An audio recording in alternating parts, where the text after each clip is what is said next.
Israel é um grande exportador de produtos hortícolas e frutícolas e líder mundial em pesquisa agrícola. Sua dimensão territorial é inferior ao estado de Sergipe, o menor do Brasil. Mais da metade do país é composta de solos desérticos. Apenas 20% das terras de Israel são aráveis. A agricultura representa hoje 2,5% do PIB total e 3,6% das exportações.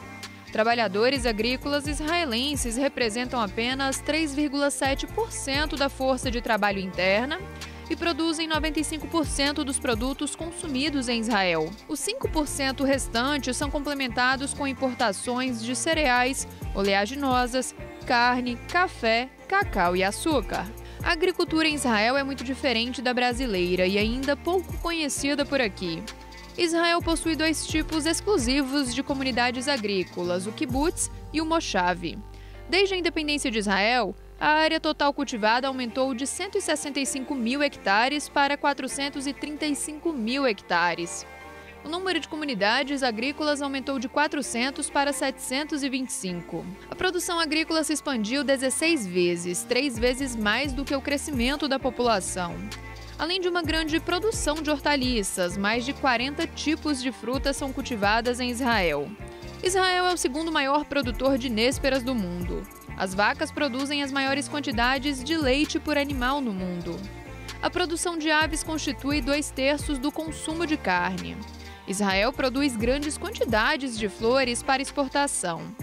Israel também é um dos líderes mundiais em pesquisas agrícolas. A inovação tem sido a base do crescimento em quantidade e qualidade das lavouras.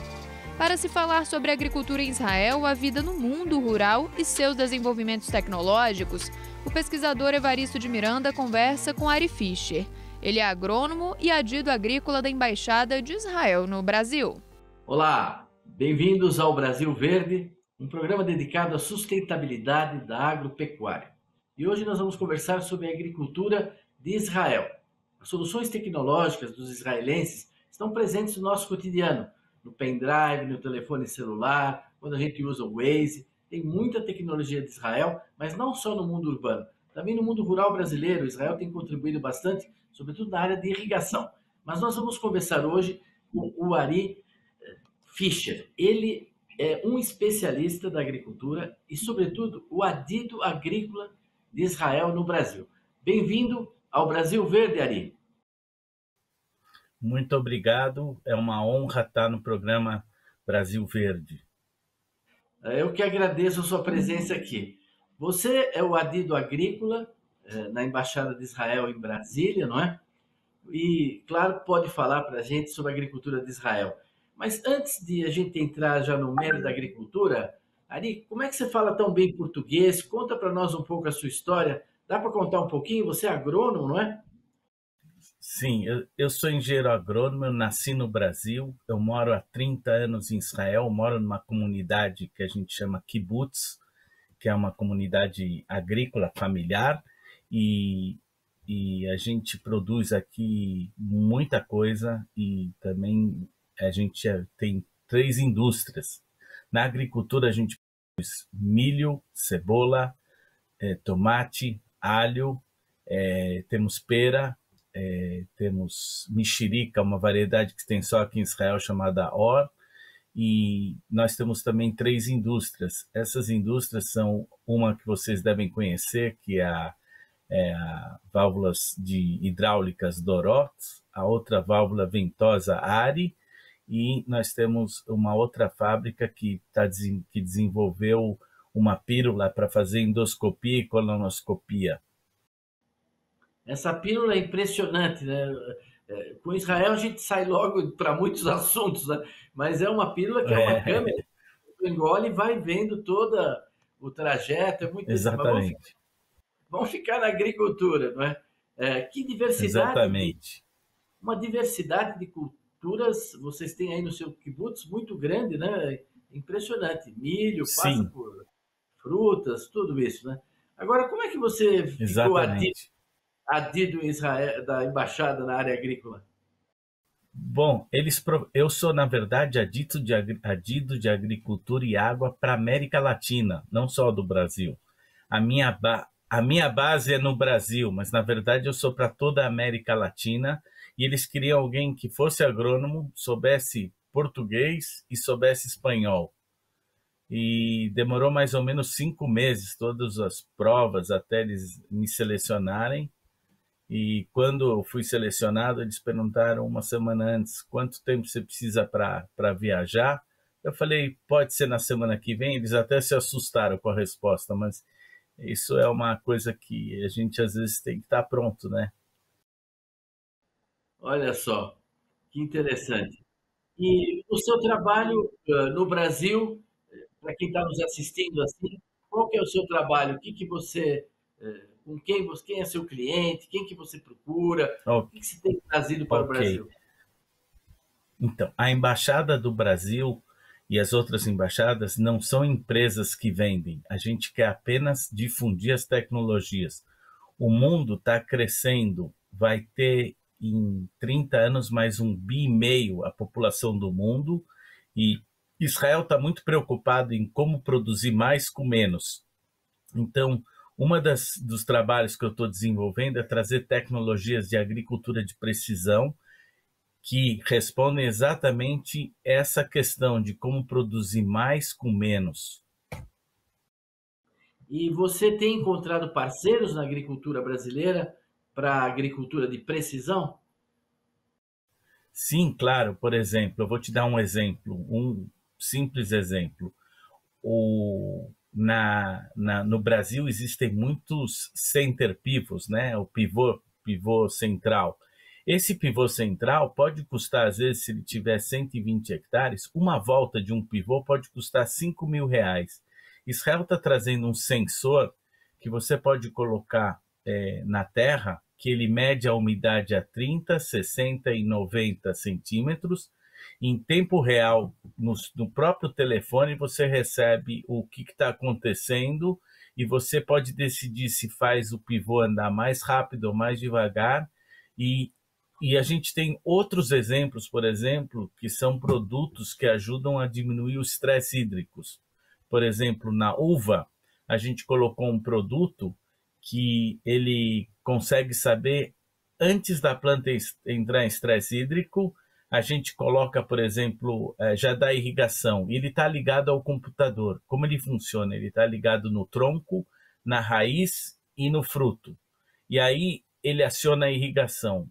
Por causa desse produto, a gente consegue produzir mais uva, 30% a mais, com 30% menos água, e a uva, por não entrar em estresse hídrico, ela não perde os frutos, então ela acaba produzindo mais uva e menos folhas, porque as folhas, na verdade, é uma reação de quando a planta entra em estresse hídrico. Então a gente consegue produzir a planta com menos folhas, com mais frutos, um Brix mais alto. São dois exemplos assim rápidos que eu te Não, mas são informei. exemplos muito bons para quem está nos assistindo, porque traz economia de água, não é? Economia de insumo, eficiência. A, a planta não chega a sofrer pela falta d'água, não perde folha, nada. Tudo que ela Não, produziu ao vai para contrário. o povo. É perfeito, né? Isso Exatamente, lá, a planta, por desculpa, favor, por favor. a planta não sofre com estresse hídrico, e por ela não sofrer com estresse hídrico, ela não vai perder produtividade. No final das contas, a gente conseguiu produzir mais com menos, que esse era o objetivo, sustentabilidade. E Muito, ainda isso deve sobra ser, mais água para outros cultivos. claro, isso deve ser muito interessante ali no Vale do São Francisco, não é? No Brasil, que tem uma produção de uva irrigada significativa, não é? É, em todas as culturas isso é importante. A gente tem também esse produto para abacate, a gente tem esse produto para. Agora a gente está desenvolvendo para o cacau. O cacau está começando a virar uma cultura de muita importância no Brasil, principalmente porque o preço subiu de US$ 3.000 para US$ 10.000 agora, e o Brasil consome todo o cacau que produz. Então, todas essas soluções podem ajudar muito a agricultura brasileira.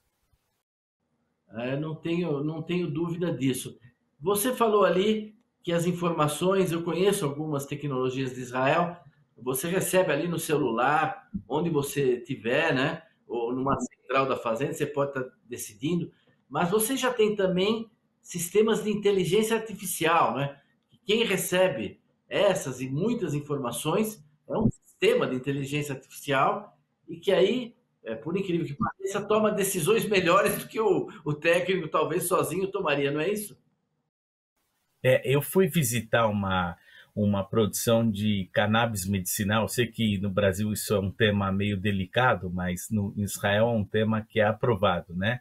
Eu fui visitar uma produção de cannabis medicinal onde você não precisa fazer nada, é tudo automatizado, o computador liga a água, desliga a água de acordo com os sensores que estão medindo a condutividade elétrica, ele sabe exatamente o adubo que chegou na raiz, ele tem a temperatura da raiz, ele tem a luminosidade controlada, e aí não só que é inteligência artificial, ele também é learn machine. O que significa?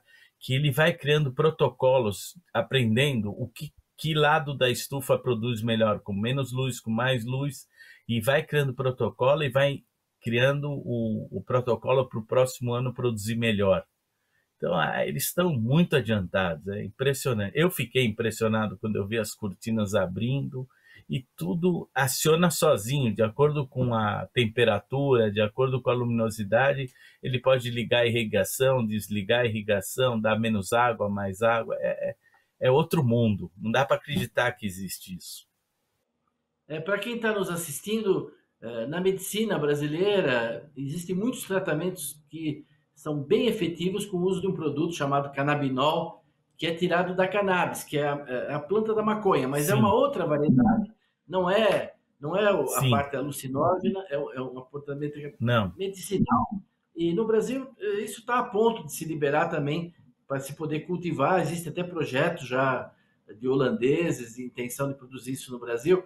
Então, mas no caso de Israel é impressionante, isso sim, funciona. E esse Learn Machine, né, para quem nos acompanha aqui, veja, quer dizer, o computador ele vai aprendendo aquele caso concreto, o que aconteceu naquele ano. E aí no outro ano ele utiliza e melhora a sua performance. Nós vamos agora para um pequeno exatamente. intervalo, estamos na metade do programa, vamos fazer um pequeno intervalo e na volta eu queria que o Ari nos explicasse um pouco como é que está organizada a agricultura em Israel, os tipos de agricultura, como é que está sendo a evolução desse mundo rural de Israel. É um minutinho e a gente já volta aqui no Brasil Verde com Ari Fischer, o adido agrícola de Israel para o Brasil e para a América Latina.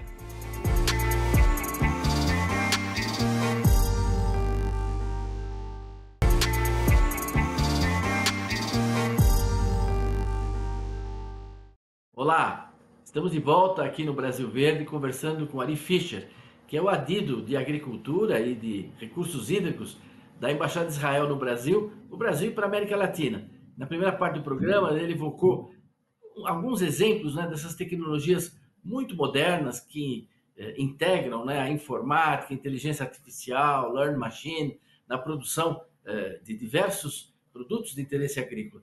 Mas eu gostaria, Ari, se você pudesse, para quem está nos assistindo, dar uma ideia como está organizada a agricultura de Israel. Lá não tem fazenda, não tem aceitamento de reforma agrária, não tem invasão de terra. Como é que funciona a agricultura em Israel? Ai, bom, aqui tem dois modelos a gente, não sei se eu chamo assentamento ou não, mas um é kibbutz, que é uma fazenda coletiva, onde a gente é 100 sócios e que a gente começou de uma forma razoavelmente socialista, hoje a gente é uma empresa totalmente capitalista. Entre nós somos sócios, mas para fora a gente luta para vender no mercado do melhor preço, na melhor condição, e, nós temos uma área em comum. A área não é dividida, essa é a diferença entre um assentamento. A área é do kibbutz, nós temos um único diretor que decide o que vai plantar, quando vai plantar, como vai plantar. É como se fosse uma empresa familiar, só que com um diretor. Eu acho, inclusive eu conversei no Brasil com o ministro da Agricultura Familiar e eu falei que um dos problemas do assentamento no Brasil é que eles dividem a terra em pequenas áreas e no fim eles não têm volume de produção e perdem a vantagem de comercializar os produtos. Então, a experiência do kibbutz, se fosse levado para o assentamento, eu acho que poderia dar muito certo. Nós temos um segundo modelo que é o Moshav. Para quem não quer viver em sociedade, quer viver sozinho, é um pequeno fazendeiro que tem mais ou menos 5 hectares. É o verdadeiro modelo de agricultura familiar, só que esses pequenos proprietários eles estão numa cooperativa que só produz, por exemplo, frango. Então a cooperativa tem todo o equipamento para comprar o frango, tem equipamento para distribuir a ração, são todos pequenos produtores de frango ou pequenos produtores de gado de leite, essa é o segredo do sucesso da agricultura de Israel, né? De produzir em escala no fim, né? Hoje os kibbutzim são 300 fazendas em Israel que são responsáveis por 90% da produção agrícola em Israel.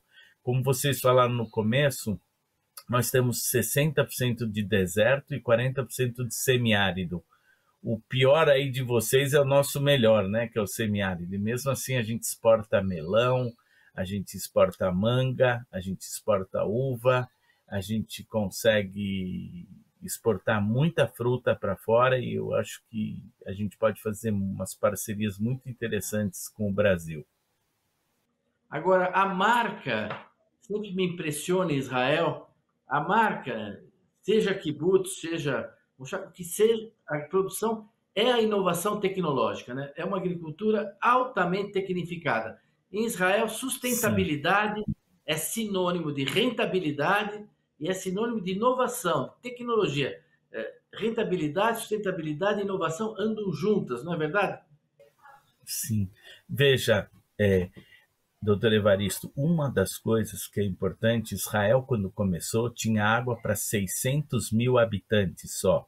Hoje nós temos água para 15 milhões de habitantes. Nós fornecemos água para 4 milhões de jordanianos, 2 milhões de palestinos. Independente da guerra, eles recebem água todo dia.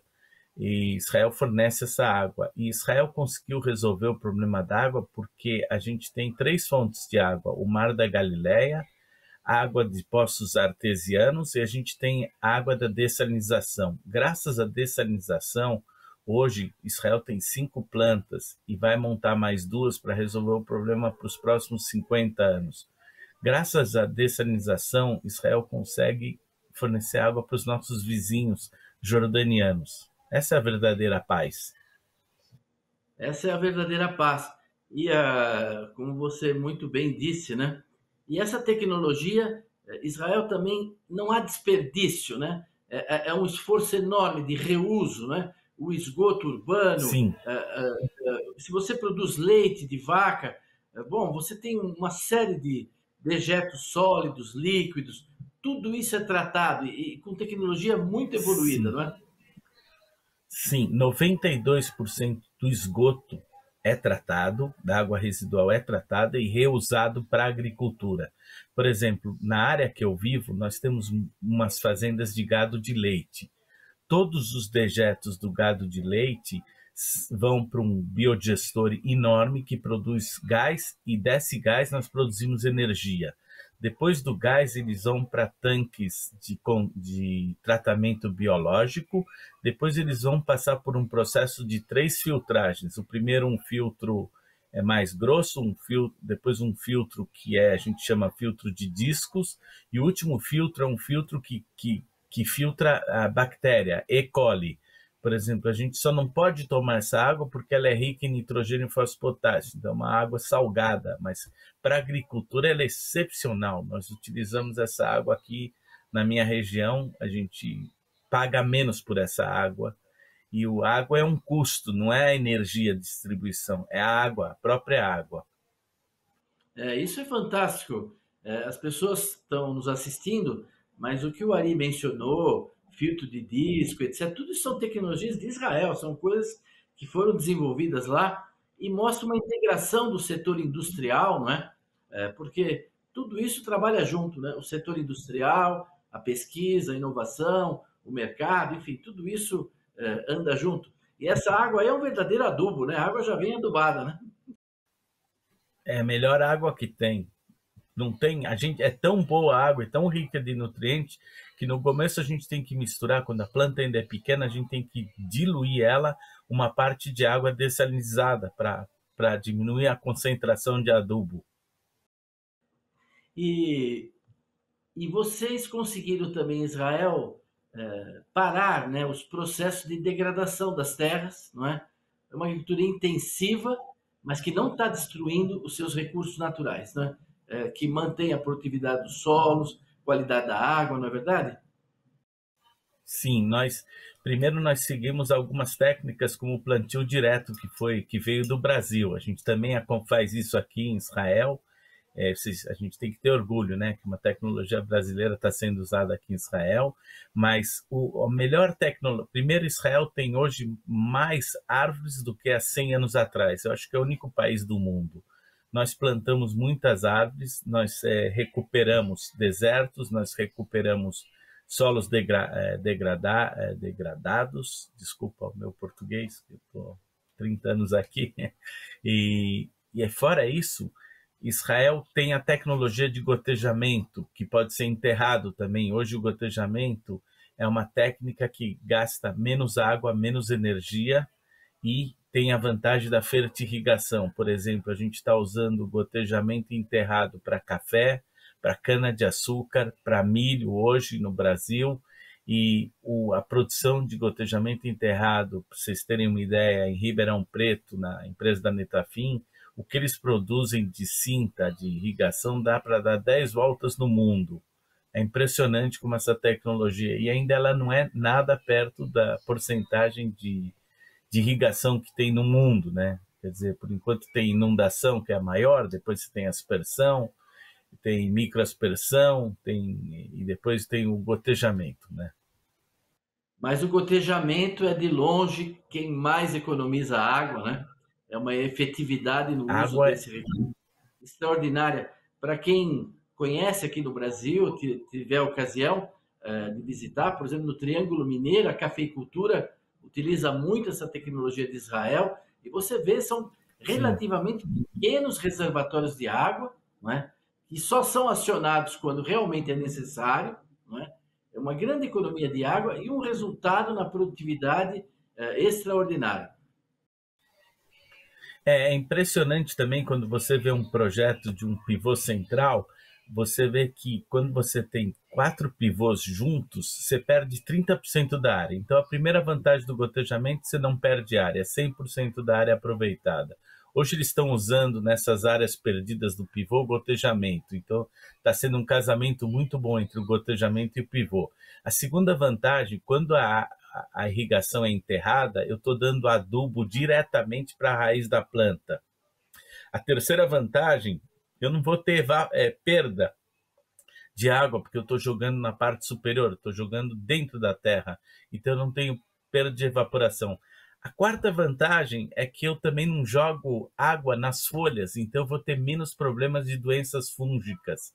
Você imagina um pivô central irrigando tomate, jogando água em cima das folhas, a gente vai ter muito problema de fungicida. A gente resolve um problema, mas cria outro.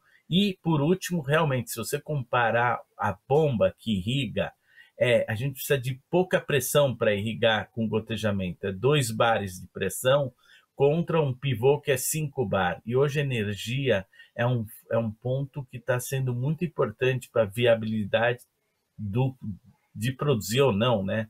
A energia hoje é um fator super crítico, né? Eu acredito que o Brasil vai ter um sucesso com a fotovoltaica. Olha, muitos assuntos foram abordados aqui nesse programa. Eu espero que nós vamos ter ocasião de voltar, Ari, a falar mais especificamente, desenvolver outros, mas nós estamos no final do programa. Temos ainda um minutinho. Eu queria passar a palavra para você, já lhe agradecendo, para você fazer o encerramento, deixar uma mensagem final, se você quiser, para quem está nos assistindo aqui no Brasil Verde. Tá. Bom, primeiro, uma honra estar outra vez com vocês. Eu só queria comentar uma tecnologia israelense que não é agrícola, mas está ajudando o povo do campo, que é o último que vai receber, às vezes, essa tecnologia, né? Por exemplo, um óculos que Israel desenvolveu, que tem uma pequena câmera do lado direito. Essa câmera pode escanear qualquer livro e ler para a pessoa cega. Existe uma pessoa de Mato Grosso que o governador deu de presente esses óculos para a população cega do Mato Grosso. E essa menina que não sabia inglês, ela estudou inglês graças ao óculos, e através do óculos ela conseguiu ser aceita em Oxford esse ano, entre 130 mil alunos. Pessoal, isso é o que Israel está trazendo, inclusão. Isso é o que Israel quer, é trazer coisas boas. A gente tem exames também que podem detectar câncer de mama antes das pessoas terem.